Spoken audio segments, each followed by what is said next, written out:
현재 일본 전역이 초유의 쌀값 폭등 사태로 극심한 혼란을 겪고 있습니다.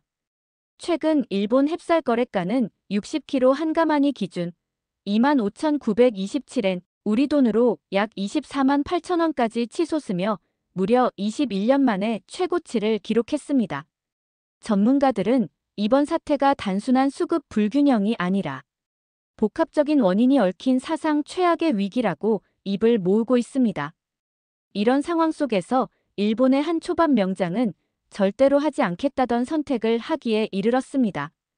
일본 열도를 뒤흔든 쌀대란의 이면에서 벌어진 한 외식업체 대표의 인생을 바꾼 그 사건, 지금부터 자세히 전해드립니다. 안녕하세요. 감동 배틀입니다. 사연 시작하기에 앞서 1초만 시간 내셔서 무료인 구독과 좋아요 버튼 눌러주신다면 영상 제작에 큰 도움되니 부탁드립니다. 저는 마츠모토 아키라입니다. 47살인데요. 일본 전역에 300개 지점이 있는 고급 회전 초밥 체인을 운영하고 있어요. 아버지가 작은 시장에서 시작한 가게가 제 손에서 전국 브랜드로 커졌죠. 우리 가족의 자랑이자 제 인생 그 자체였어요. 일본 쌀의 자존심이란 말은 그냥 광고 문구가 아니었어요. 진짜 우리 가족의 제 가슴 속에 흐르는 믿음이었죠. 대학 때 경영학 전공했어요.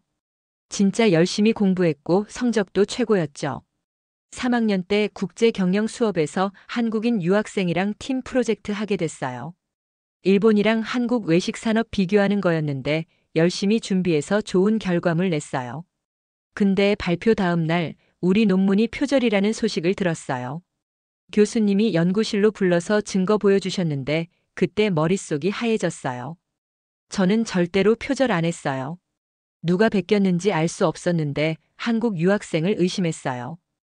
태어나서 처음으로 제 인생에 큰 흠이 생긴 거였죠. 나중에야 알았어요. 진짜 베낀 사람은 같은 수업 듣던 일본인 선배였다는 거. 그리고 한국 유학생은 오히려 날 도우려 했다는 것도요. 근데 이미 너무 늦었어요.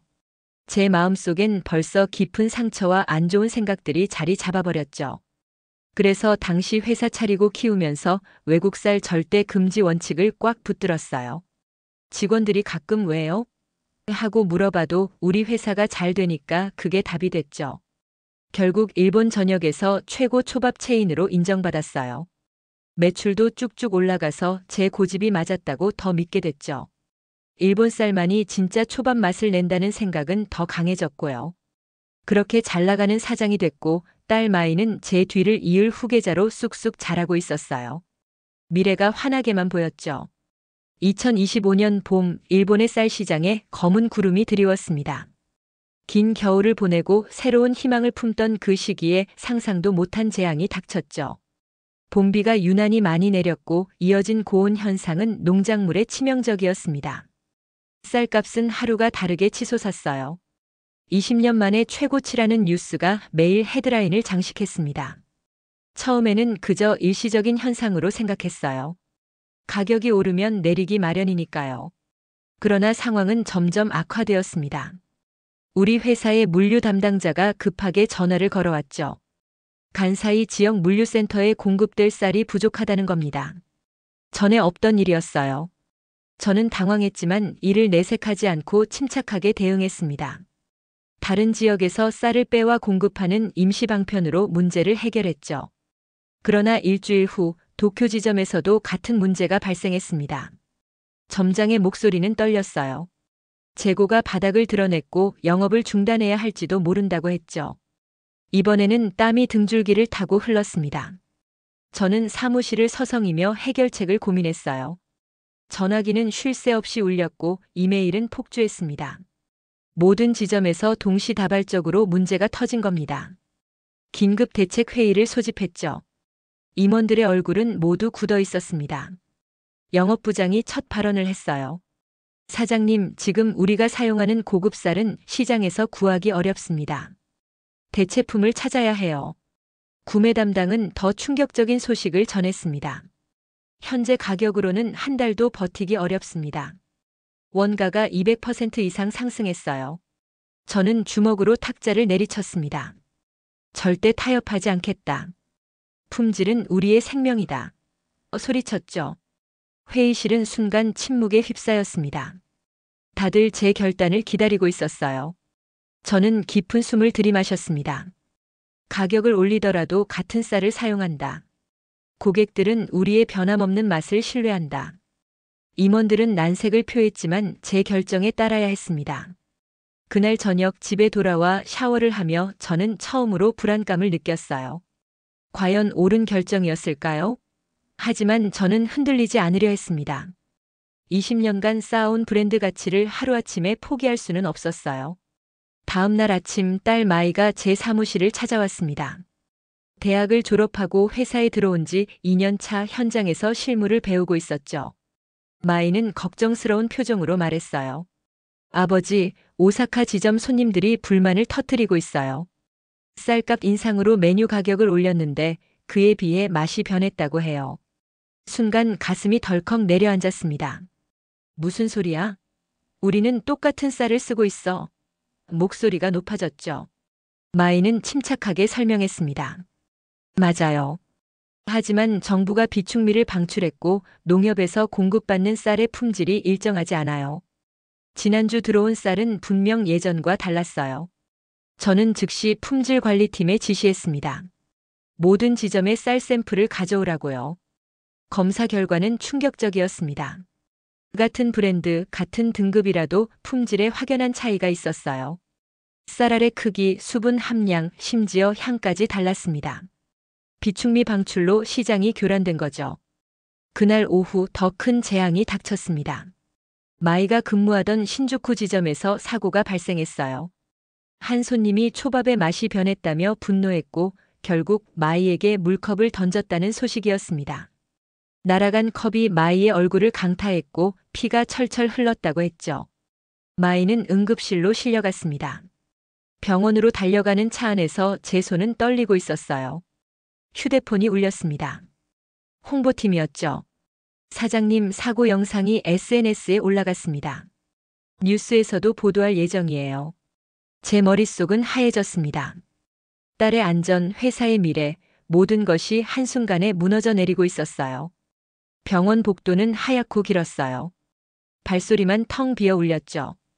응급실에 도착하니 의사가 나왔어요. 다행히 생명엔 지장 없어요. 얼굴 상처랑 가벼운 뇌진탕이에요. 가슴을 쓸어내렸죠. 마이는 병실 침대에 누워 창백한 얼굴로 날 보고 있었어요. 얼굴엔 붕대가 감겨 있었고요. 아버지, 괜찮아요. 병실 나오다가 뉴스를 봤어요. 우리 회사 로고가 화면에 크게 나왔죠. 오늘 오후 국내 최대 초밥 체인에서 손님이 여직원을 폭행한 사건이 발생했습니다. 사무실에 가니까 직원들 표정이 다 어두웠어요. 마케팅 이사가 먼저 입을 열었죠. 사장님, SNS 반응이 심각해요.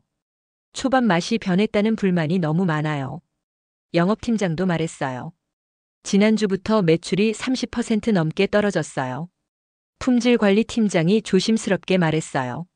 사장님, 쌀 브랜드는 같은데 품질이 달라졌어요. 올해 날씨가 이상해서 작황이 안 좋아 전체적으로 품질이 떨어졌어요. 정부가 비축미 풀어서 시장에 쌀은 있었지만 품질이 기대에 못 미쳤어요. 전 마지막 수를 던졌죠. 프리미엄 라인만이라도 최고급 쌀을 구해. 다음 날 구매팀장이 들어왔어요. 사장님, 시장을 다 뒤졌는데 원하는 품질의 쌀은 없었어요. 속이 까맣게 타들어갔죠. 마케팅 이사가 입을 열었어요. 사장님, 한국에 우리 초밥에 딱 맞는 품종이 있다고 해요. 순간 회의실이 얼어붙었어요. 전 냉랭하게 말했죠. 우린 창업 이래 단 한 번도 외국 쌀 안 썼어. 근데 마케팅 이사는 물러서지 않았어요. 사장님, 이러다간 한 달 안에 절반 매장 문 닫아야 해요. 그날 저녁 병원에 마이 보러 갔어요. 눈가에 멍이 들어있더라고요. 아버지. 마이 목소리가 떨렸어요.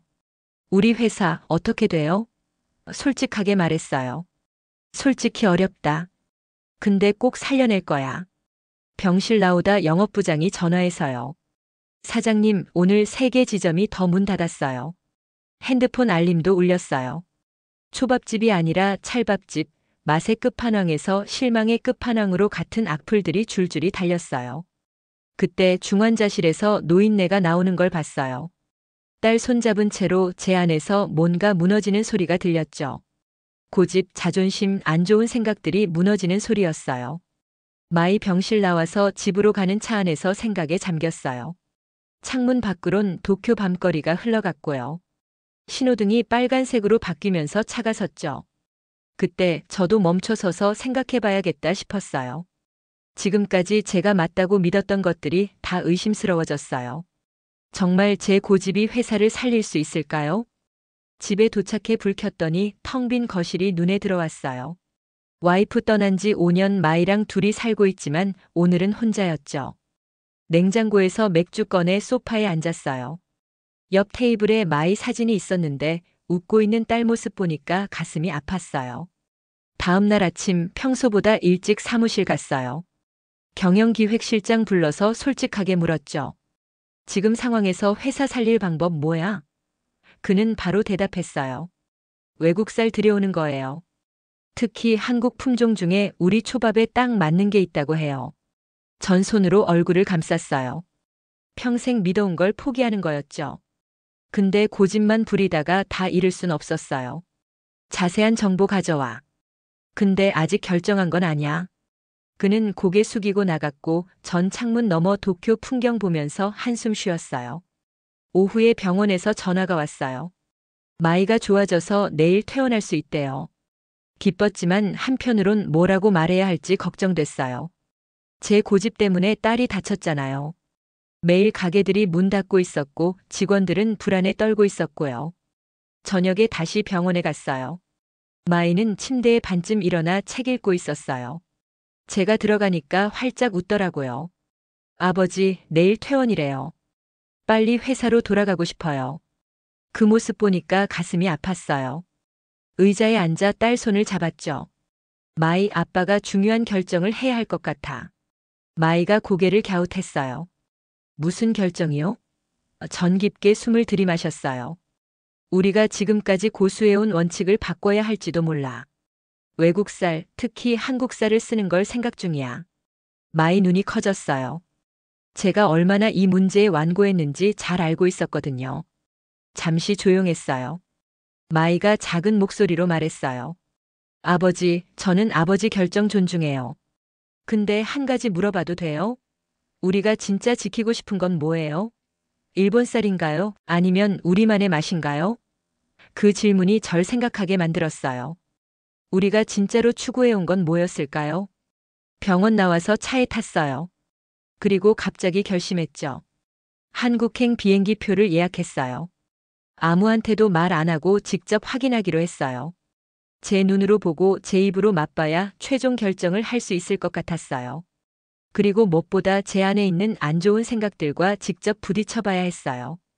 다음 날 아침 마이를 집에 데려다주고 공항으로 갔어요. 급한 출장이 생겼어. 이틀만 다녀올게. 거짓말이 미안했지만 아직은 제 결정을 확신할 수 없었어요. 인천행 비행기 타면서도 마음이 갈팡질팡했어요. 이게 맞는 선택일까? 평생 믿어온 걸 버리는 게 우리를 구할 수 있을까? 비행기가 뜨면서 창밖으로 도쿄가 점점 작아졌어요. 이 도시의 300개 가게를 일궈낸 제 인생이 한순간에 망할 수도 있다는 두려움이 밀려왔어요. 근데 동시에 오랫동안 제 마음속에 자리 잡은 안 좋은 생각들과 맞서야 한다는 것도 알았어요. 비행기가 구름을 뚫고 올라가듯 저도 제 한계를 넘어서고 있었죠. 인천공항에 발 딛는 순간 심장이 쿵쾅거렸어요. 20년 만에 와본 한국이니까요. 대학 때 이후론 한 번도 안 왔거든요. 공항이 제가 기억하던 것과 완전 달랐어요. 세련되고 현대적인 디자인에 첨단 기술로 가득한 공간이었죠. 저도 모르게 와. 소리가 나왔어요. 출국장 나오는데 안내 직원이 다가왔어요. 어서 오세요. 도움 필요하세요? 일본어를 잘하길래 놀랐어요. 제가 일본인인 걸 어떻게 알았지? 아마 제 옷차림이나 분위기가 말해준 것 같아요. 아, 네. 감사합니다. 시내 가는 제일 좋은 방법 좀 알려주세요. 친절하게 설명해주는 그녀 미소가 인상적이었어요. 생각보다 따뜻한 환대를 받아서 기분이 좋았죠. 공항철도 타고 서울로 갔어요. 창밖 풍경이 너무 낯설었어요. 높은 빌딩들, 깔끔한 도로, 푸른 공원들. 제가 상상했던 한국이랑 달랐어요. 호텔 체크인하고 잠깐 쉬었어요. 마음은 여전히 복잡했고요. 진짜 여기서 해결책을 찾을 수 있을까? 창문으로 서울 풍경 보며 한숨 쉬었어요. 이왕 온 거 최선을 다해봐야겠다 생각했죠. 인터넷으로 찾은 고급 식자재 마트로 갔어요. 누군지 들키지 않으려고 평범하게 입고 갔죠. 가게 들어가니 쌀 종류가 엄청 많더라고요. 한국에 이렇게 많은 쌀 품종이 있는 줄 몰랐어요. 일본에선 주로 고시히카리나 아키타코마치 같은 몇 가지만 봤거든요. 쌀 코너 구경하는데 젊은 직원이 왔어요. 도움 필요하세요? 제가 일본인인 걸 눈치챘는지 영어로 물었어요. 고개 끄덕이며 말했죠. 초밥용 쌀 찾고 있어요. 솔직하게 말했어요. 그 순간만큼은 신분 숨길 필요 없다고 느꼈거든요. 청년이 활짝 웃으며 말했어요. 아, 초밥이요. 딱 맞는 품종 있어요. 이쪽으로 오세요. 특별 코너로 안내해줬어요. 이건 추청이라는 품종인데요. 찰기랑 단맛 균형이 초밥에 딱이에요. 이건 일품인데 좀 더 쫄깃한 식감 원하시면 이걸 추천해요. 청년 설명이 너무 전문적이어서 놀랐어요. 각 품종 특성, 수확 시기, 심지어 물 조절 방법까지 다 설명해 주더라고요. 한번 맛볼래요? 고객님이 사기 전에 맛 확인할 수 있게 시식 서비스 해드려요.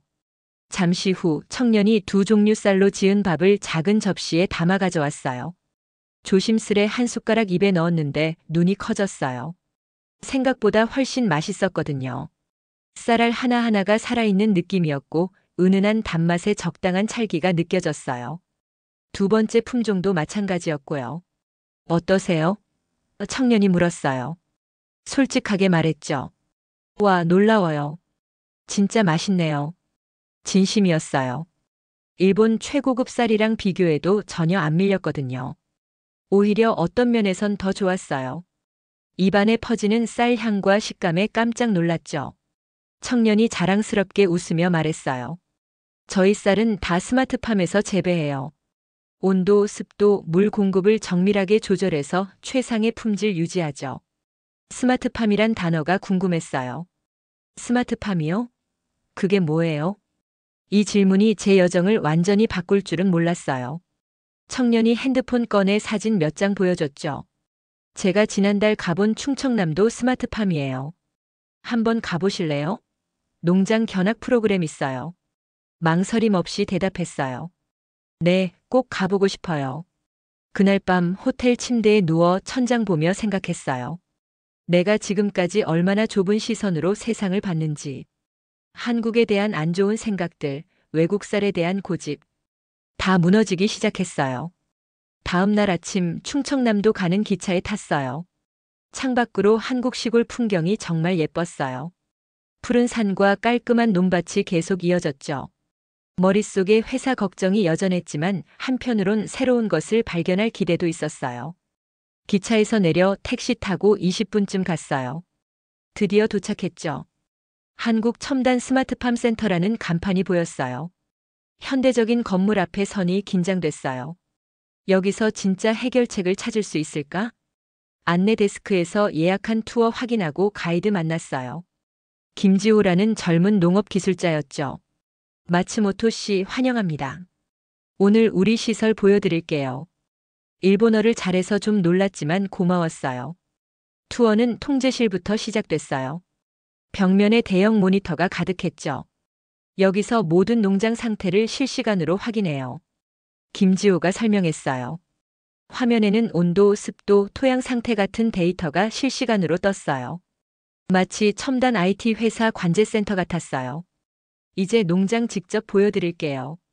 김지호가 저를 데리고 밖으로 나갔어요. 큰 비닐하우스 같은 건물이 여러 개 있었죠. 첫 번째 건물 들어가니까 정말 놀라운 광경이 펼쳐졌어요. 드론이 천장 근처에서 천천히 움직이면서 작물 상태를 체크하고 있더라고요. 이 드론은 하루에 3번씩 농장 순찰해요. 식물 건강 상태, 벌레 있는지, 얼마나 자랐는지 확인하죠.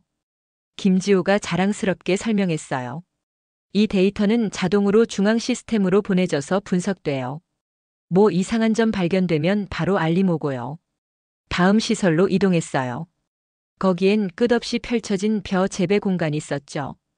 여기선 쌀 품종 연구랑 생산을 함께 해요. 지금 15가지 품종 재배 중이에요. 벼들이 깔끔하게 정렬된 논에서 자라고 있었어요. 구역마다 환경이 다 달랐고요. 제일 놀라운 건 물 관리 시스템이에요. 김지호가 계속 설명했어요. 구역마다 필요한 물량이 달라요. 우린 AI가 흙 상태랑 벼 성장 단계에 맞춰 자동으로 물 공급하는 시스템 개발했어요. 정말 감탄했어요. 일본도 첨단 농업 기술이 발전하고 있지만 이 정도 수준은 아니었거든요. 다음 건물은 수확 후 처리하는 곳이었어요. 여기서 제일 놀라운 광경을 봤죠. 컨베이어 벨트로 이동하는 쌀알 하나하나를 고성능 카메라가 스캔하고 있었어요. 이 시스템은 각 쌀알의 색깔, 크기, 모양, 심지어 단백질 함량까지 분석해요. 김지호 설명에 정말 믿기지 않았어요. 분류 시스템도 보여드릴게요. 그가 저를 다음 구역으로 안내했어요. 쌀이 3가지 라인으로 나뉘어 흐르고 있었죠. 상급, 특급, 최상급으로 자동 분류돼요. 최상급은 겉모양뿐 아니라 단백질 함량, 아밀로스 비율 같은 맛이랑 직결되는 요소들이 완벽한 쌀만 뽑아요. 저는 한 줌의 최상급 쌀을 손에 쥐었어요. 완벽하게 균일한 쌀알들이 손바닥 위에서 반짝였죠. 이건 정말 말을 잇지 못했어요. 김지호는 미소 지으며 말했죠. 우린 쌀을 그냥 농산물이 아니라 정밀식품으로 관리해요. 과학과 전통이 만나는 지점이죠. 견학 마치고 사무실로 돌아와 차 마시면서 궁금한 점 물어봤어요. 이런 첨단 시설에서 만든 쌀 가격은 어떻게 돼요? 김지호가 태블릿 꺼내서 몇 가지 수치 보여줬는데 놀랍게도 일본 최고급 쌀 가격의 70% 정도였어요. 어떻게 이런 품질을 이 가격에 팔 수 있어요? 제 질문에 김지호는 자신있게 대답했어요. 규모의 경제랑 기술 혁신 덕분이에요. 자동화로 인건비 줄이고 정밀 관리로 낭비 최소화했죠. 또 우린 지속 가능한 농업으로 장기적으로도 비용 절감했고요. 투어 마치면서 김지호가 샘플을 줬어요. 직접 써보세요. 초밥에 딱 맞는 3가지 품종 준비했어요. 고맙게 받았죠. 이제 마지막 테스트만 남았어요. 과연 이 쌀로 만든 초밥이 어떤 맛일까? 호텔로 돌아오는 길 마음이 이미 결정한 것 같았어요. 그래도 최종 판단은 맛봐야 할 것 같았죠. 오래된 안 좋은 생각 버리는 게 쉽진 않았지만 보고 들은 모든 게 날 바꿔놓고 있었어요. 스마트팜의 기술, 품질에 대한 진심 그리고 무엇보다 그들의 열정이 제 마음을 흔들었죠. 서울로 돌아와서 바로 행동에 옮겼어요. 호텔 주방 써도 되냐고 해서 직접 초밥 만들어 보기로 했죠. 3종류 샘플 쌀을 다 시험해보고 싶었거든요. 일본에서 온 요리사라고 소개하니까 호텔에서 흔쾌히 허락해줬어요. 주방 들어가니 익숙한 환경에 마음이 편해졌어요. 요리는 언제나 제 안식처였거든요. 제일 먼저 쌀을 씻었어요. 첫 번째 품종은 추청이었는데 물에 씻으니까 쌀알 광택이 눈에 띄더라고요. 일품이랑 신동진도 준비했어요. 각자 특성이 다르다고 했으니 비교해보고 싶었죠. 쌀 불리면서 이런저런 생각이 들었어요. 이 쌀들이 정말 초밥 맛을 낼 수 있을까? 일본 쌀만이 진짜 초밥 맛을 낸다는 제 믿음이 흔들리고 있었어요. 지금 생각해보니 제가 얼마나 고집세게 굴었는지 모르겠어요. 사실 초밥 역사도 여러 문화가 섞이면서 발전해왔잖아요. 제 고집스런 태도가 부끄러웠어요. 쌀이 충분히 불어나서 조리 시작했어요. 일본에서 늘 하던 방식 그대로였죠. 불색이 조절하면서 쌀 익혔어요. 다 됐을 때 뚜껑 열자마자 향긋한 쌀 냄새가 주방을 가득 채웠어요. 첫인상이 좋았죠. 이제 초밥술 만들 차례였어요. 식초, 설탕, 소금 비율을 평소대로 맞췄어요. 밥이 적당히 식었을 때 술 넣고 조심스레 섞었죠. 나무통에 옮겨 담았는데 윤기가 흐르는 초밥밥이 완성됐어요. 겉보기론 일본 쌀이랑 차이를 못 느꼈어요. 호텔에서 제공해준 신선한 생선으로 초밥 만들었어요. 참치, 연어, 광어. 손에 익은 동작으로 재료 준비했죠. 밥손에 쥐고 모양 잡았어요. 촉감이 좋았어요. 적당한 찰기와 탄력이 느껴졌거든요. 생선 올리고 와사비 살짝 넣어 초밥 완성했어요. 첫 번째 초밥 입에 넣는 순간 눈이 커졌어요. 생각보다 훨씬 맛있었거든요. 밥알 하나하나가 입안에서 살아 움직이는 것 같았어요. 쫄깃한 식감에 은은한 단맛이 생선 맛을 완벽하게 받쳐줬죠. 다른 품종들도 각자 특징이 있었지만 다 훌륭했어요. 일본으로 돌아가야겠다 생각했어요. 이제 확신이 생겼거든요. 이 쌀로 우리 초밥 만들 수 있겠다 싶었어요. 방으로 돌아와 바로 행동했죠. 먼저 구매팀장한테 전화했어요. 한국쌀 샘플 보낼게. 몇 가지 품종 테스트해봐. 전화기 너머로 놀란 목소리가 들렸어요. 사장님 진짜요? 전 확고하게 말했죠. 응, 안 좋은 생각 버릴 때가 됐어. 우린 맛을 지켜야지. 이어서 비밀 작전 계획 지시했어요.